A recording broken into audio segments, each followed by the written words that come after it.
অবসরপ্রাপ্ত সেনা সদস্য মোহাম্মদ শাহিন আলম দীর্ঘদিন ধরে আওয়ামী লীগের দুই নেতাকে আশ্রয় দিয়ে আসছিলেন। তবে বিষয়টি সামনে আসার পর খবর পেয়ে পুলিশ, র্যাব এবং সেনাবাহিনীর সদস্যরা ঘটনাস্থলে পৌঁছান।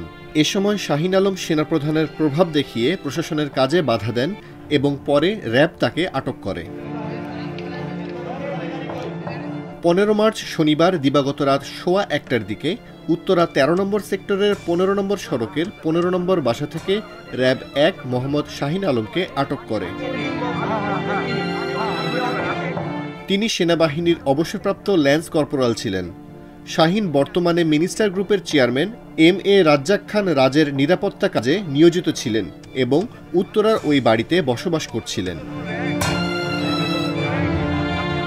এদিকে ওই বাড়িতে আওয়ামী লীগ নেতা আলহাজ আব্দুস সোবহানও আশ্রিত ছিলেন। তিনি উত্তরার আমির কমপ্লেক্স বণিক কল্যাণ সমিতির সভাপতি এবং বৈষম্যবিরোধী ছাত্র আন্দোলনের হত্যা মামলার আসামি।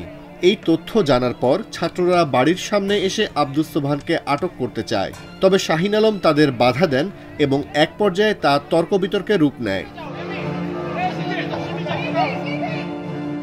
এদিকে শাহিন আলমের সঙ্গে ছাত্রদের তর্ক বিতর্কের একটি ভিডিও প্রকাশিত হয়েছে, যা ব্যাপক আলোড়ন সৃষ্টি করেছে। শিক্ষার্থীরা পুলিশ সহ বাড়িতে ঢুকতে চাইলে শাহিন জানিয়ে দেন এখানে কিছুই নেই।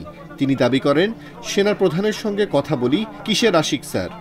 আমি আশিক স্যারকে বল দিই। কিসের আশিক স্যার? হ্যাঁ, আমি তো সেনা প্রধানের সাথে কথা বলি। আপনি কিসের আশিক স্যারের সাথে কথা বলেন? আমি মেজর আশিক স্যারকে বল দিই। আপনি মেজর র‍্যাঙ্ক। তারপর র্যাবের একটি দল শাহিন আলমকে আটক করে নিয়ে যায়।